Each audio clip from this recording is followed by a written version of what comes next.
Hello students, welcome to our channel. आज हम solve करेंगे बेसिक मैथ्स गाला पेपर 4 का सेक्शन ए। चलिए स्टार्ट करते हैं। पहला क्वेश्चन है, यहाँ पे दो इक्वेशन देके रखी है और हमको x प्लस वाई की वैल्यू फाइंड करनी है। तो हम क्या करेंगे, इन दोनों इक्वेशन को ऐड कर देंगे। 33x plus 27y is equals to 147, 27x plus 33y is equals to 153। इनको ऐड कर देंगे तो ये क्या हो जाएगा, 60x plus 60y is equals to 300। Clear? 60 common निकालेंगे, ये बच जाएगा x plus y is equals to 300। Therefore x plus y is equals to 300 divide by 60, 6 5 30। तो x प्लस y की वैल्यू क्या आई, 5। क्लियर? नेक्स्ट सेकेंड क्वेश्चन है, if the equation 2x square minus kx plus k has equals to 0 has equal roots. अगर roots equal है तो determinant क्या होगा, 0। ठीक है, यानी कि d is equals to 0। Determinants का फॉर्मूला क्या होता है, b square minus 4ac।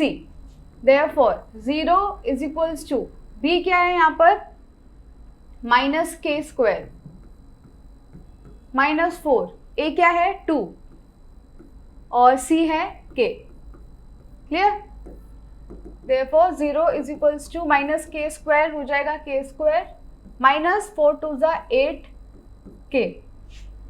Therefore k common निकालेंगे, बचेगा k minus 8 is equals to 0। तो यहाँ पे k की दो वैल्यू हो सकती है, या तो k इज इक्वल्स टू 0 होगा और k minus 8 is equals to 0। Therefore k is equals to 8। ठीक है, तो k 0 भी हो सकता है और k 8 भी हो सकता है। तो आंसर इज ऑप्शन डी, 0 और 8। फिर नेक्स्ट क्वेश्चन है, the 10th term of the AP √3, √12 और √27 इज व्हाट। तो ये जो रूट है, पहले इसको स्प्लिट कर देंगे। √3, √12 को हम क्या लिख सकते हैं, 2 स्क्वायर इंटू 3, तो हो जाएगा 4 3 12। फिर √27 को लिख सकते हैं 3 square into 3, 9 3 27 and so on. तो हमारे रूट्स क्या बन गए, 3, 2√3 और 3√3। ये AP हो गया। नाउ इधर पे A क्या है हमारे लिए, √3। फिर N क्या है, हमको फाइंड करना है 10th टर्म, तो N हो जाएगा 10। और D क्या होगा, second term minus first term, तो 2√3 माइनस √3 आ जाएगा √3। तो D क्या हो गया, √3। अब A10 फाइंड करना है, तो क्या करेंगे, A प्लस 9D। A क्या है, √3, √3 प्लस 9 और D है हमारा √3। Here then √3 प्लस 9√3, तो ये हो जाएगा 10√3। लेकिन हमको सारे ऑप्शंस रूट के अंदर ही है, तो 10 को भी रूट के अंदर ही लाना होगा। तो ये कैसे आएगा, हम इसको लिख सकते हैं 10 स्क्वायर और √3 तो है ही। क्लियर? फिर ये हो जाएगा 10 स्क्वायर यानी कि 100 और रूट में 3 है, तो 3, 100 इंटू 3 आंसर होगा √300। क्लियर? वैसे यहाँ तक आंसर आ गया था 10√3, बस सारे ऑप्शंस रूट के अंदर ही थे, तो 10 को भी रूट के अंदर लेंगे तो क्या करेंगे, उसका स्क्वायर कर देंगे, तो आंसर हो जाएगा 100 इंटू 3 दैट इज √300। ओके, फिर नेक्स्ट क्वेश्चन है, the distance of the point P MN from the origin. तो डिस्टेंस फ्रॉम द ऑरिजिन ये फाइंड करना हो तो इसका डायरेक्ट फॉर्मूला है √ जो दोनों कोऑर्डिनेट्स होते हैं उनके स्क्वायर्स का सम। तो x square plus y square, यहाँ पे हमारे लिए x है m, तो m स्क्वायर और y है n, तो n स्क्वायर। तो डायरेक्ट आंसर आ जाएगा m square plus n square. Okay, फिर नेक्स्ट क्वेश्चन है sine theta multiply by cosec theta divide by cos theta. तो आइडेंटिटी याद रखनी होगी कि sine theta multiply by cosec theta upon cos theta. तो sine theta multiply by cos theta कितना होता है 1, तो 1 अपॉन कॉस थीटा, और 1 अपॉन कॉस थीटा होता है सेक थीटा। क्लियर? तो अपना आंसर क्या है सी, सेक थीटा। फिर आता है some observation arrange in ascending order. Already ascending order में अरेंज है, हमको यहाँ पे मीडियन दे के रखा है, कितना है 35 मीडियन है। और नंबर ऑफ ऑब्जर्वेशन को पहले काउंट करते हैं, 1 2 3 4 5 6 7 8, एन कितना है 8 जो कि इवन है। ठीक है, अगर नंबर ऑफ ऑब्जर्वेशन इवन है तो हमको दो मिडिल टर्म मिलेंगे, एक ये वाला हो जाएगा first second third, fourth term और फिफ्थ टर्म, फिर ये 3 बचे और यहाँ पे ये 3, तो मिडिल टर्म कौन सा हो गया फोर्थ और फिफ्थ टर्म। तो मीडियन क्या हो जाएगा fourth term plus fifth term divide by 2। Clear?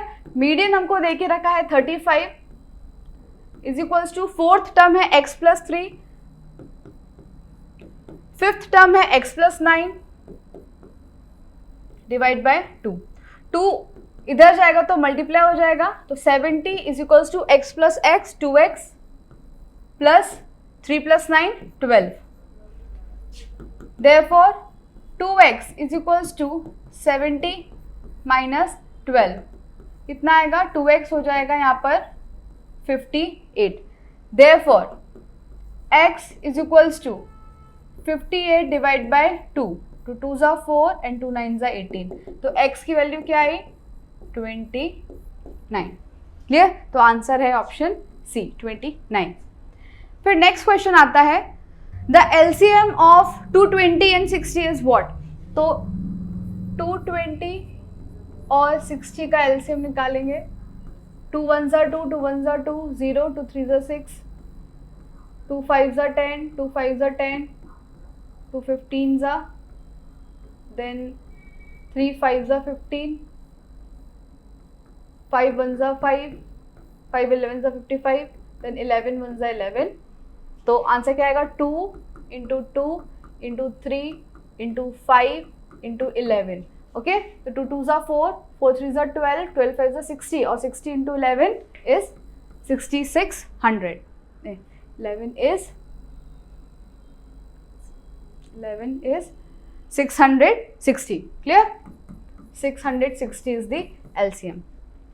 Now next question, the sum of zeros of the polynomial। तो sum of zero यानी कि अल्फा प्लस बीटा क्या होता है माइनस बी अपॉन ए। तो यहाँ पे b क्या है 2, तो -2 अपॉन a क्या है 1 विच इज -2। क्लियर? तो आंसर क्या होगा हमारा -2।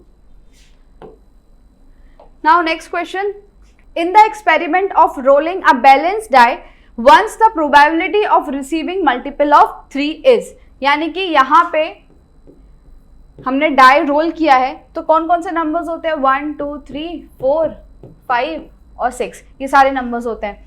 हमको प्रोबेबिलिटी फाइंड करनी है कि मल्टीपल ऑफ 3 आए, जो नंबर है वो क्या हो मल्टीपल ऑफ 3। तो एक तो 3 है मल्टीपल ऑफ 3 और दूसरा 6 है। ठीक है, तो टोटल जो आउटकम्स है वो है 6, उसमें से मल्टीपल ऑफ 3, तो फेवरेबल आउटकम सिर्फ 2 है, तो 2 1s are 2, 2 3s are 6। तो probability of getting multiple of 3 is 1/3। Clear? Now next question, 2 10 30 degree divide by 1 + 10 square 30। तो सबसे पहले तो 10 30 डिग्री कितना होता है, इसकी वैल्यू 1/√3। अब इसकी वैल्यू को हम यहाँ पे पुट कर देंगे, तो 2 10 30 डिग्री डिवाइड बाय 1 + 10 स्क्वायर 30, ये हो जाएगा 2 × 1/√3 डिवाइड बाय 1 + 1/√3 का स्क्वायर। क्लियर? तो ऊपर हो जाएगा 2/√3 होल डिवाइडेड बाय ये बाहर निकलेगा स्क्वायर से तो 1/3 और फिर 3 1 जा 3 प्लस 1 4, तो ये हो जाएगा 4/3. नाउ 2/√3, ये रेसिप्रोकल हो जाएगा फ्रैक्शन 3/4. 2 1 जा 2, 2 2 जा 4, तो आया 3/2√3. लेकिन अब हमको क्या करना है, इसको रैशनलाइज कर देना है. तो डिनोमिनेटर और न्यूमरेटर दोनों जगह पे हम क्या करेंगे, √3 से मल्टीप्लाई कर देंगे. क्लियर? तो ऊपर आ जाएगा 3√3 और नीचे आ जाएगा 2. √3 इंटू √3 क्या होता है 3, तो नीचे आ जाएगा 2 इंटू 3. यहाँ से 3 कैंसिल, तो फाइनल आंसर आया √3 divide by 2. Clear? √3 divide by 2. Now next question, point P lies in the exterior of a circle and two tangents from P touch the circle at A and B. If angle PAB, तो तुमको ये वाला angle देकर रखा है PAB कितना है 45 degree. तो what will be the value of angle PBA, ये फाइंड करना है. सबसे पहले तो अगर टेंजेंट है तो PA is equals to PB हो जाएगा. ठीक है? और ट्राइंगल में क्या होता है, in triangle angles opposite to equal sides are equal. ये वाले ट्राइंगल में ये दोनों साइड्स इक्वल हैं, तो इनके जो एंगल्स होंगे अपोजिट में वो भी कैसे होंगे, इक्वल. इसलिए अगर एंगल PAB 45 डिग्री है तो एंगल PBA वो भी कितना होगा 45 डिग्री. तो हमारा आंसर है 45. ओके, नाउ नेक्स्ट क्वेश्चन है, if the mean of 6 7 x 8 y 14 is 9 then x plus y की वैल्यू फाइंड करनी है. तो मीन का फॉर्मूला क्या होता है, sigma xi upon n. Mean हमको दे के रखा है यहाँ पर 9. सिग्मा xi क्या होगा 6 plus 7 plus x plus 8 plus y plus 40 divide by कितने नंबर्स हैं यहाँ पे 1 2 3 4 5 6, तो डिवाइड बाय 6. 6 9 जा 54. ठीक है? और 6 प्लस 7 13, 13 प्लस 8 21 और 21 प्लस 14 कितना होता है 35. तो हो जाएगा 35 प्लस x प्लस y. और हमको वैल्यू किसकी चाहिए, x प्लस y की चाहिए. तो x प्लस y 35 यहाँ चला जाएगा, 54 माइनस 35, therefore x plus y is equals to 19. क्या वैल्यू है x प्लस y की 19. ओके, फिर आता है state whether the following statements are true और फॉल्स. तो पहला स्टेटमेंट है, for any two positive integers a and b HCF into LCM is equals to a and b. तो ये तो ट्रू है क्योंकि फॉर्मूला ही होता है HCF into LCM is equals to a into b. ये ट्रू है. फिर the graph of the quadratic polynomial px is equals to ax square plus bx plus c intersects the x axis at 2 point at least. ये false इसलिए है क्योंकि यहाँ पे at least लिखा हुआ है. एटलीस्ट मतलब क्या होता है, 2 या 2 से ज्यादा. अगर एटमोस्ट होता, एटमोस्ट यानी कि या तो 1 या तो 2, उससे ज्यादा नहीं, तो ट्रू होगा. लेकिन एटलीस्ट यानी कि वो 2 पॉइंट पे इंटरसेक्ट कर सकता है और उससे ज्यादा भी कर सकता है. तो क्वाड्रेटिक पॉलिनोमियल का जो ग्राफ है वो तो एक्स एक्सिस को ज्यादा से ज्यादा सिर्फ 2 पॉइंट पर ही इंटरसेक्ट कर सकता है. ठीक है? इसलिए ये क्या होगा, false. Then the graph of 4x plus 7y is equals to 0 is a line parallel to the origin. तो अगर हमने यहाँ पे x और y की जगह 0 रखा और आंसर भी 0 आया तो ये क्या हो जाएगा कि लाइन ओरिजिन से पैरेलल है. फिर a number is selected at random from single digit natural numbers. देखो यहाँ पे नेचुरल नंबर्स लिखा है इसलिए हम 0 से नहीं लेंगे, 1 से लेंगे. तो 1 2 3 4 5 6 7 8 9 ये सारे नेचुरल नंबर्स हो गए. प्रोबेबिलिटी किसकी चाहिए, of that number being even. अब इसमें से इवन नंबर कौन कौन से हैं, 1 2 3 4। तो टोटल आउटकम जो है वो है 9 और उसमें से जो फेवरेबल आउटकम यानी कि इवन नंबर्स वो कितने हैं, सिर्फ 4। तो प्रोबेबिलिटी क्या होगी 4/9, लेकिन यहाँ पे क्या है 1/2, इसलिए क्या होगा false. Next is answer the following question. तो पहला है find the sum of first 15 multiples of 12। तो 12 का मल्टीपल यानी कि 12, 24, 36 एंड सो ऑन। ठीक है, यहाँ पे हमको सम निकालना है तो एस एन वाला फॉर्मूला यूज करेंगे, n/2 ब्रैकेट में a plus a n. a हमारे लिए क्या है 12 है और n तो गिवन है कि 15 ना, फर्स्ट 15, तो n हो जाएगा 15। नाउ 15/2 12 प्लस 12 इंटू 15, 15/2 12 प्लस ये कितना होगा 15 2 ज़ा 30, 15 1 ज़ा 15 और ये 180। Clear? Is equals to 15/2 into 12 plus 180 192। Cancel कर देंगे, 2 9 ज़ा 18 और 2 6 ज़ा 12, तो बचेगा 15 इंटू 96।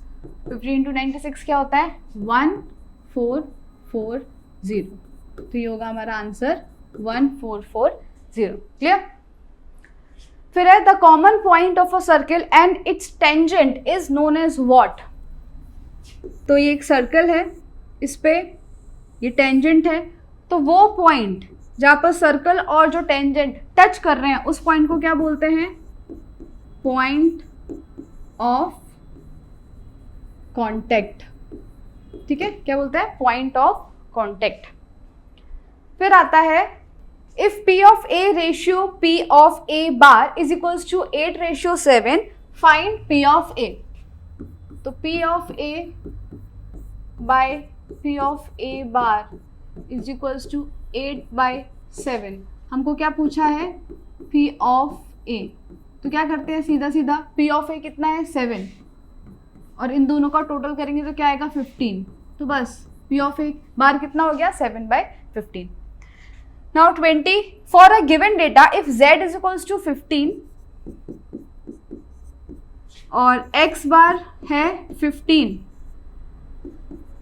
मीडियन फाइंड करना है। तो एक फॉर्मूला है z is equals to 3m minus 2 mean. तो 15 is equals to 3m minus 2 into 15. Therefore 15 is equals to 3m minus 30. 3m is equals to 15 plus 30. Therefore 3m is equals to 45. Now m is equals to 45 divided by 3. Therefore m is equals to 15. Clear? तो answer क्या आया, m is equals to 15. Next, match the following pairs correctly. पहला है area of the base of cylinder. तो base तो circle ही होता है, तो इसका एरिया क्या होगा πr²। Curve surface area of hemisphere क्या होता है 2πr²। दो और मैच द फॉलोइंग है length of minor sector. Minor sector की लेंथ होती है πr(θ/180 और एरिया ऑफ माइनर सेक्टर का एरिया क्या हो जाएगा πr²θ/360। ओके, तो ये था सॉल्यूशन गाला पेपर 4 के सेक्शन ए का। आई होप आपको समझ में आया होगा। अगर आपको सॉल्यूशन का पीडीएफ चाहिए तो वो हमारी ऐप यूजीटी पर आपको अवेलेबल हो जाएगा, और अगर आपको इसका सॉल्यूशन चाहिए तो वो हमारी ऐप यूजीटी पर आपको पीडीएफ के फॉर्म में मिल जाएगा। और इसी तरह के वीडियोस के लिए do like and subscribe our channel. Thank you.